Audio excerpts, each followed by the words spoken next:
چار چیزوں سے اللہ کی پناہ چاہو۔ ایک حدیث شریف ہے جس کے راوی حضرت زید بن ثابت رضی اللہ تعالیٰ عنہ ہے۔ فرماتے ہیں کہ ایک مرتبہ سرکار دو عالم صلی اللہ علیہ وسلم مدینہ منورہ میں انصار کے ایک قبیلہ بنو نجار کے ایک باغ میں تھے۔ آپ خچر پر سوار تھے اور ہم بھی آپ کے ہمراہ تھے، ہم بھی آپ کے ساتھی میں تھے کہ آپ کا خچر اچانک بدکا اور اچھلا، قریب تھا کہ وہ آپ کو گرا دیتا، آپ گر جاتے، لیکن اللہ تبارک و تعالیٰ نے آپ کو بچا لیا۔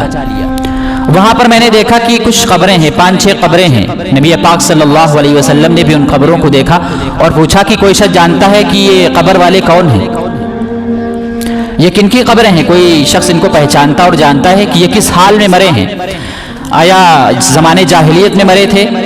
یا شرک کی حالت میں مرے ہیں؟ کوئی پہچانتا ہو تو بتائے کہ ان کا انتقال کس حالت میں ہوا ہے۔ وہاں پر ایک صاحب تھے، انہوں نے کہا کہ میں ان کو جانتا اور پہچانتا ہوں کہ یہ کون لوگ ہیں اور کس حالت میں مرے ہیں۔ یہ شرک کی حالت میں مرے ہیں، شرک کی حالت میں مرے ہیں۔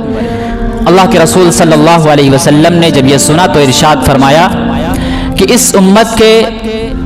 لوگوں کی قبر کے اندر آزمائش ہوتی ہے، یعنی قبر کے اندر ان کا امتحان لیا جاتا ہے، اور جو شخص اس امتحان میں پاس ہو جاتا ہے، اس امتحان کو پاس کر لیتا ہے تو قبر کے اندر اس کے لیے نعمتیں پہنچا دی جاتی ہیں، اور جو شخص اس قبر کے اندر ناکام ہو جاتا ہے، اس امتحان میں پاس نہیں ہوتا، ناکام ہو جاتا ہے، تو اس قبر کے اندر اس کے لیے عذاب بھیج دیا جاتا ہے، وہ عذاب میں مبتلا کر دیا جاتا ہے۔ اور اگر میں اللہ تبارک و تعالیٰ سے دعا کروں کہ ان قبر والوں کو جو عذاب ہو رہا ہے وہ تم کو بھی سنا دے،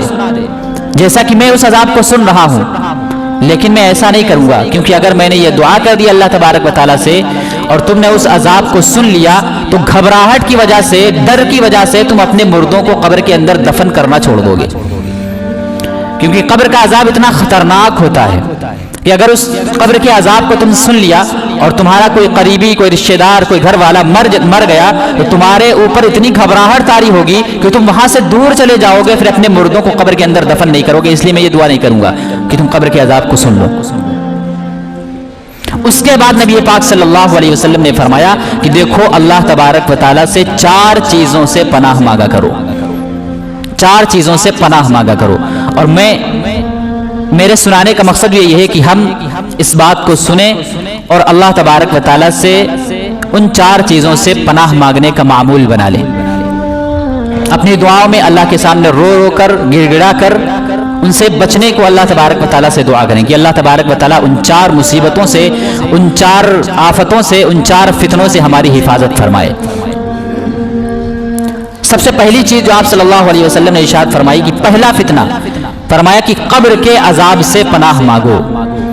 کیوں؟ اس لیے کہ قبر کا عذاب ایک ایسی چیز ہے جو برحق ہے۔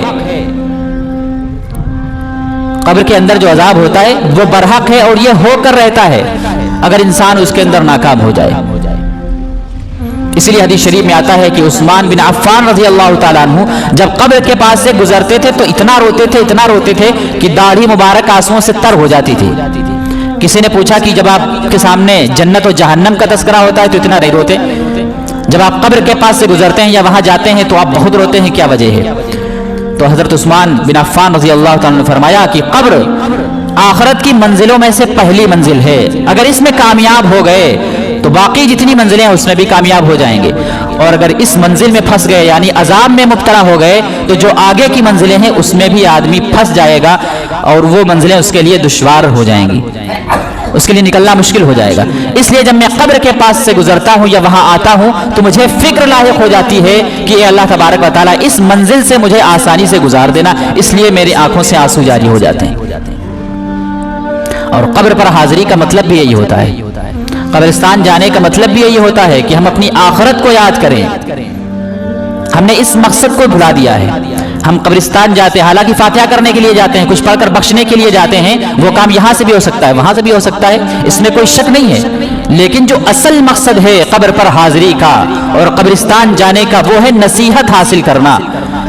کہ ہمیں بھی ایک دن اسی قبر کے اندر آنا ہے اور ہمیں یہاں حساب دینا ہے، یہاں سوالوں کے جوابات دینا ہے۔ تو حضرت عثمان بن عفان رضی اللہ عنہ فرماتے ہیں کہ قبر پر جب میں حاضر ہوتا ہوں یا وہاں سے گزرتا ہوں تو مجھے یہ فکر لاحق ہو جاتی ہے کہ یہ قبر کی منزلوں میں سے پہلی منزل ہے، اگر یہاں سے پار ہو گئے تو پھر آسانیاں ہی آسانیاں ہیں۔ تو اللہ کے نبی صلی اللہ علیہ وسلم جو پہلی چیز ارشاد فرمایا کہ تم قبر کے عذاب سے پناہ مانگو، تو فوراً صحابہ اکرام نے فرمایا اور عرض کیا کہ ہم اللہ تبارک و تعالیٰ سے قبر کے عذاب سے پناہ چاہتے ہیں۔ اور دوسری چیز، دوسرا فتنہ جس کو نبی پاک صلی اللہ علیہ وسلم نے فرمایا کہ جہنم کے عذاب سے پناہ مانگا کرو۔ صحابہ اکرام نے جیسے ہی آپ کا یہ ارشاد سنا تو انہوں نے کہا کہ ہم اللہ تبارک و تعالیٰ سے جہنم کے عذاب سے پناہ چاہتے ہیں، اور جہنم کا عذاب تو بہت ہی خطرناک ہے، ہم وقتاً فوقتاً سنتے رہتے ہیں۔ اللہ تبارک و تعالیٰ اپنے کرم سے، اپنے فضل سے ہم سب کو جہنم کے عذاب سے بچائے اور محفوظ رکھے۔ تو دوسرا فتنہ جہنم کے عذاب کا فتنہ ہے، اس سے بھی ہمیں پناہ مانگتے رہنا چاہیے۔ اور تیسرا فتنہ جو نبی پاک صلی اللہ علیہ وسلم نے فرمایا کہ جو تیسرا فتنہ ہے وہ ہے ظاہر اور باطن کے فتنے سے تم پناہ مانگو۔ جیسے ہی نبی پاک صلی اللہ علیہ وسلم نے فرمایا تو صحابہ کرام نے عرض کیا کہ ہم اللہ تبارک و تعالیٰ سے ظاہر اور باطن کے فتنوں سے پناہ مانگتے ہیں۔ ظاہر کے فتنے کون سے ہیں؟ مختلف حوادثات، مصیبتیں، پریشانیاں، تکلیفیں جو ہمیں نظر آتی ہیں، جس میں انسان گرفتار ہو جاتا ہے، مبتلا ہو جاتا ہے، حادثات کا شکار ہو جاتا ہے۔ یہ ظاہر کے فتنے ہمیں نظر آتے ہیں کہ آدمی کسی حادثے کا شکار ہو گیا، کسی مصیبت میں پھنس گیا، یہ ظاہر کے فتنے ہیں۔ اور باطن کے فتنے جو ہمیں نظر نہیں آتے، ہماری آنکھوں کے سامنے نہیں ہے، لیکن وہ فتنے ہیں دل کے فتنے، ریاکاری، اپنے آپ کو بڑا سمجھنا، کینہ، کپٹ، غرور، تکبر، یہ سب دل کے فتنے ہیں، باطن کے فتنے ہیں۔ تو نبی پاک صلی اللہ علیہ وسلم نے فرمایا کہ ان دونوں طرح کے فتنوں سے اللہ تبارک و تعالیٰ کی پناہ چاہو۔ اور فتنے تو قیامت تک آتے ہی رہیں گے، جوں جوں قیامت قریب آتی رہے گی فتنے مڈلاتے چلے آئیں گے، اور اتنے فتنے ہوں گے کہ آدمی پریشان ہو جائے گا۔ لیکن جو شخص اللہ تبارک و تعالیٰ سے پناہ مانگتا رہے گا وہ فتنوں سے محفوظ